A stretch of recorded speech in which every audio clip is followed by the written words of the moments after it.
regards the brand thing. So how do you really know when what you've done actually became a brand? Like how do you know the project actually, you know, became a brand? How do you know you own a brand? Like what are the specific like point in time? What do you need to see? How it feels like when you know, like is it something you can sell? Like when you're selling it, is it like something when you have like a big retention? Like how does it work? Like when do you know? I know when I strike something really, really powerful with a brand. First, I look at the product itself, the offer. Does it do what it says it does? Can I actually back it up with this thing does what it does? It tastes great, it works, it does these things. As long as the product is actually good quality product, it does what it does, then you've established something there with that product, that offer. Okay, and then I would back up a little bit more and I go, okay, let's look at the market. What is the market saying about this product that we're not saying? Great. The reason why I do that is because I'm always looking to stand out.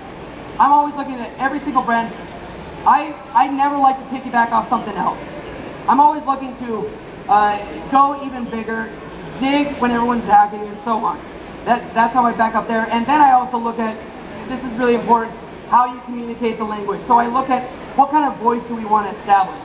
Is it a friend at the bar? Is it a God voice? Is it a parent? Who is this person that's talking to the customer? And then from there, of course, really, really good design. Really good labeling, really good design, good packaging. Packaging is also key. Does it come in a nice box? Does it come with a nice little note? That to me is a lot more branding. And then you also have the customer, it's just a lot of it comes down to that customer experience as well. What are they going through that feel that they are being taken care of? They trust you. Great question. Thank you. Do we have any other questions for Heath since he's here? All right. Hey, this is Owen. My question is, do you still experience account bans even if you're running completely compliant, completely white hat? And if so, what do you do about that? Absolutely. Absolutely. It'll still happen. That's the problem. Like, it's almost like you can't really avoid it. So I always think of it like, it's like a pendulum swing, right? You want to find this nice balance. So we might have some issues, but as long as I'm being that nice guest and I come in with a nice bottle of wine and everything, a lot of the times, odds are that you can approach a rep, you can reach out, explain the situation. I'm overly kind. This is what's worked for me a lot, is if instead of being like a dick and just like, whoa, what the hell happened? I followed all the rules. I approach and go, hey, I noticed this happened. And I approach it in a much more kind way. And the odds are maybe something happened, there was some confusion, maybe it was a small little tweak that you didn't catch. It'll still happen. So, but I always play it safe first by doing what I just presented here.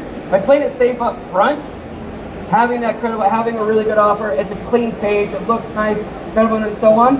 The odds are of that happening are way, way less than than like the normal massive amount of bans, right? Got it. Thank you. Yeah, absolutely.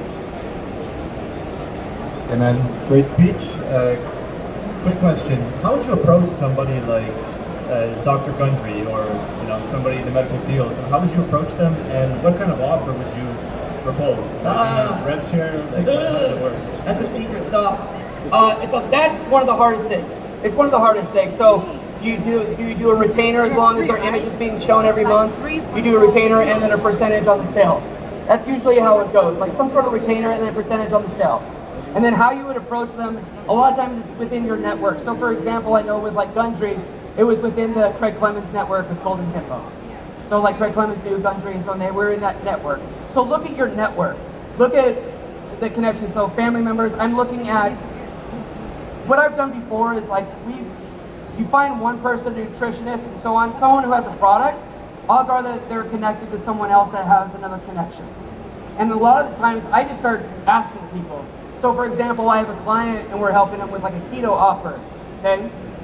Really good product, and he has great credibility. Well, I'm gonna leverage him, and he has a lot of other connections. He does really good research, so he has other connections within his area. And then a lot of the times, these doctors, once you start talking to them, and you see their back, like you start to talk to them, they get really, really excited about what you're able to provide, what you're able to, like, bring them on board. A lot of them, like, I had one doctor out in Alaska, and he had like 20 kids. and he had like a great practice and everything. We approached him and we're like, "You want to be part of this?" He's like, "Oh yes, please, yes, please." Like he was desperate for it.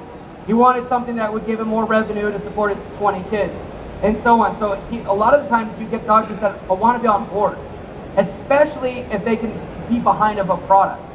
So if you're going to go with carnivore diet, keto diet, or so on, so then you find someone that is a big proponent of that, big supporter of that, and then you say, this is what we're providing, and then you show them what you're going to do and how you're going to map it out, you can win them over that way. A lot of times they want extra something. They want some extra fun money, so they're not always dying of what they're doing. Can you give an example of how much that extra something is? Is it percentage of rev share? What are we talking about? I can't. It all comes. I can't. It all comes down. We'll talk later, but it all comes down. It comes down to what. It comes down to your numbers, what you're putting out there, how much traffic you're going to get. Start small. Obviously, testing. So maybe the first 3 months is just a retainer. All right, Once we thanks. start getting sales. We're afraid we ran out of time for questions. Thank Okay. you again, Heath, for the Yeah. awesome presentation. High five, my friend. All right. Thank you. Give it up for that. Don't forget to rate him on Slido. Awesome. Thanks again.